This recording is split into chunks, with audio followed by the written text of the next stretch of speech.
भाजपचे आमदार परिणय फुके यांनी खास कवितेच्या माध्यमातून उद्धव ठाकरे आणि राज ठाकरेंवर बोचरी टीका केली। घरात आईला म्हणतात मम्मी, मोर्चामध्ये जाणार आम्ही, कॉन्व्हेंटमध्ये घेणार शिक्षण, मराठीचं करणार रक्षण, सुट्टीसाठी आहे युरोप, दुसऱ्यांवर करणार आरोप, सत्तेसाठी वेगळे झालो, सत्तेसाठीच एकत्रित आलो, लाथाडलेले जनतेने काय करतील कोण जाणे, हिंदुत्वाचे कधी दुकान, कधी प्यारी टिपू सुलतान, कास मराठीची धरली, निवडणुकीत केमछो वरली, बुडा खालून गेल्या खुर्च्या म्हणून मराठीचा मोर्चा, मोडीत कधीच निघाला ब्रँड, मोडीत कधीच निघाला ब्रँड, चाऊभाऊने वाजल्या बँड।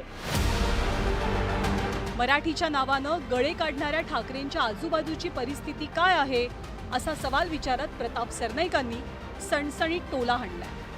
उद्याचा मेळावा काय विजय मेळावा आहे की तुमच्या घरामध्ये तुम्ही जे मोठे मोठे नेते उद्या भाषण करणार आहेत ना, त्यांच्या घरामध्ये त्यांचे वॉचमन, त्यांचे शिपाई काम करणारी माणसं, त्यांच्या किचनमध्ये कुक म्हणून काम करणारी माणसं, त्यांच्या मुलांना त्यांच्या नातवंडांना सांभाळणाऱ्या आया ह्या हिंदी आहेत। घरामध्ये हिंदी भाषेमध्ये बोलायचं त्यांच्याबरोबर, भाऊ भाऊ हिंदी भाषेत बोलणार आणि माता मराठीचा पुळका बाहेर येऊन करणार। त्यांचे ड्रायव्हर हिंदी भाषिक आहेत, ड्रायव्हर बरोबर बोलताना अरे चलो बाबा इधर जाने का असं म्हणतात।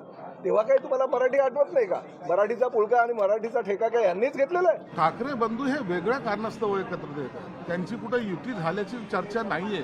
6000ची कॅपॅसिटी असलेल्या त्या डोममध्ये ते मेळावा घेऊन आम्ही एकत्रित येऊ शकतो हे सिग्नल द्यायचा प्रयत्न आहे। याचा अर्थ ते युती झाली असं समजण्याचं कारण नाहीये, झाली तरी आम्हाला त्याचा काही दुःख होण्याचं काही कारण नाहीये। एकत्रित यावं, एकत्रित राहावे, त्याला आमच्या शुभेच्छा आम्ही पूर्वी दिलेल्या आहेत। ज्या ज्या वेळी ठाकरेंनी महाराष्ट्राला साथ घातली आहे